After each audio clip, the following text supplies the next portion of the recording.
My mom got me 3 pads of paper, but before we dive into the story, once again, hi, I'm C, and welcome to my podcast, where I overshare things that I overthink, overanalyze, overreact to, and things that just overwhelms me a lot. So, mag-start tayo sa kwentong to with telling you how I got that 3 pads of paper. So, nung grade 2 ako, naalala ko yun yung time na parang second half of the school year saka ituturo sa mga estudyante how to write in cursive. Nung panahon din namin, it's a thing for classrooms to have decorations such as posters or charts, alphabets sa taas ng blackboard or anything that is fun and creative, but most importantly ay very educational naman. I think ngayon lang naman yata recently lang pinatanggal yung mga ganun na decorations sa mga classroom. And yun, graduate naman kasi ako na may mga ganun-ganun pa sa mga classrooms nung mga kapatid ko. So, recently lang talaga siya nawala. So, ahead of the time ng pagtuturo sa amin ng cursive writing, I was already practicing na to write my name ng dikit-dikit through the guides na parang postcard na malaki na nakadikit sa taas ng blackboard namin sa classroom noon. Kasi, wala, na-inspire ako. Parang feeling ko, kaya ko naman pag-aralan mag-isa ganyan. So, inaaral ko talaga.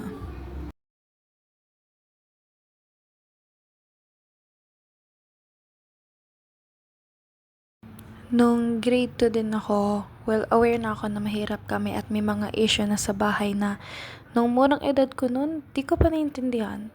Pero yun yung time na mag-ulam kami ng tigpipisong chichirya para lang maitawid yung gutom. Though minsan naman maayos ulam namin at may mga gamit kami sa bahay na kung tutuusin nga, mas maswerte pa rin kami kaysa sa ibang pamilya. Pero alam ko talaga na walang-wala kami. Puro kami utang, doble kayod ng mga magulang ko para lang may maihapag sa lamesa. Like, literal na doble kayod na yung mommy ko nun. May sari-sari store siya, while at the same time, nananahi siya ng mga damit sa tindahan niya para pang dagdag income. Nagluluto pa siya ng ulam or pang almusal noon, pero nalulugi rin kaya di rin nalago. Nagtitinda din siya ng karne, nagtitinda rin siya ng mga gulay, pero di rin nagtatagal. Kasi napakabait ng mommy ko eh. Halos di niya natubuan yung paninda kasi ayaw niya daw man lamang sa kapwa niya. So, if medyo mapapansin niyo, ang tawag ko talaga sa parents ko is mommy tas daddy.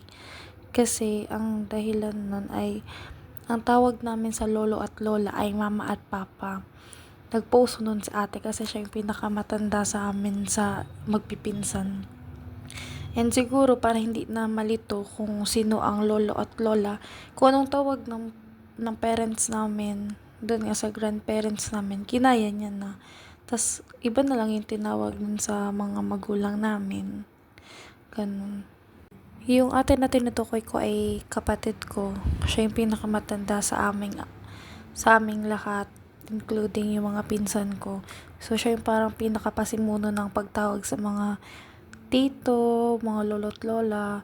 So, tawag niya ay mama at papa sa lolo at lola namin. While sa parents nga namin yun, mami tas daddy. Tapos sa mga tito, imbes na tito, tawag niya papa, then yung nickname. Ganyan, kunwari yung isa naming tito, ang nickname niya ay June kasi junior siya. So, Papa June, ganun. While yung mga naging pinsan ko din doon sa tito ko na yun, ang tawag din nila sa grandparents namin ay mama at papa na kasi ginaya na nga naming lahat si ate. Pero ang tawag nila sa dad namin ay daddy din. Daddy, tapos yung nickname ng dad namin. Ganun. So, anyways, nung isang araw, nung grade 2 ako nung time na yon, linggo ata nun, basta naalala ko, wala si daddy maghapon.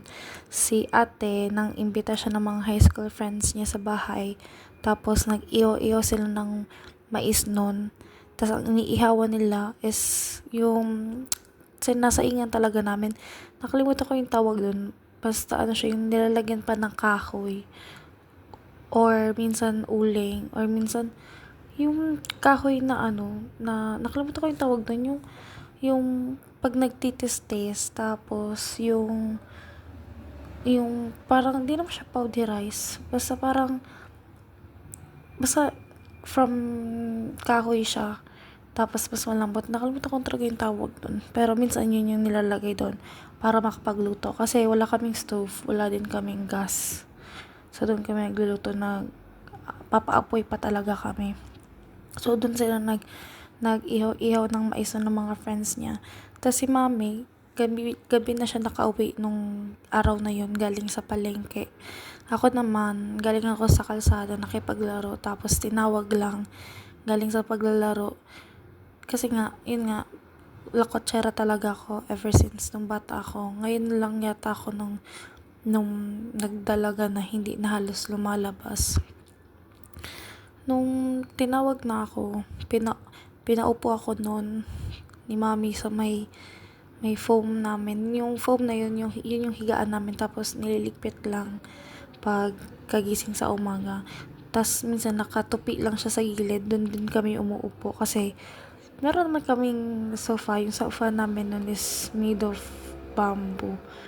Pero yun, minsan doon kami umuupo sa tinupi na foam na higaan. And then, may nilabas siya ng time na yun sa harapan ko. Tapos sabi niya, may binili daw siya para sa akin. Tapos pagtingin ko, 3 pad siya ng papel na pang grade 2. Tapos, nung time na yun, super duper saya ko nung nakita ko yun.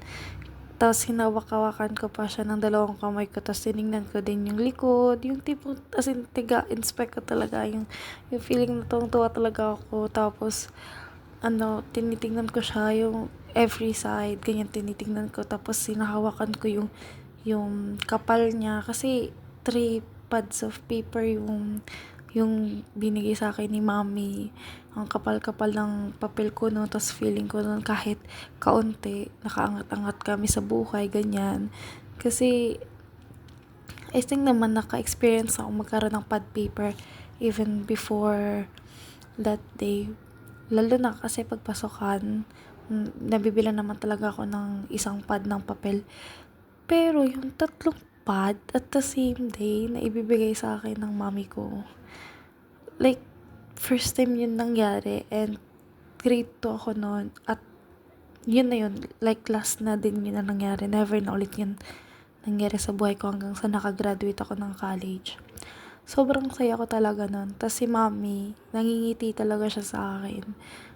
Pero sa tingin ko, nung nagtanong ako noon bakit may marami akong papel, sabi niya nun sa akin ay mura daw. Kaya dinamihan niya na yung pagbili. Alam niyo ba kung bakit mura? Kasi una, manipis yung quality ng paper. Like, super duper nipis niya. Although, makakasulat ka pa rin naman. At hindi naman tatagos ka agad yung ballpen or lapis. Pero, like, undeniably, manipis siya. Second and last reason kung bakit mura yung papel ay dahil iba yung kulay niya. I can't explain, pero definitely hindi siya yung puti as we know it sa paper. Di rin naman siya brown. Ang hirap i-explain ng papel na yun. Parang siyang dirty white na parang black, pero light black na grayish. Basta,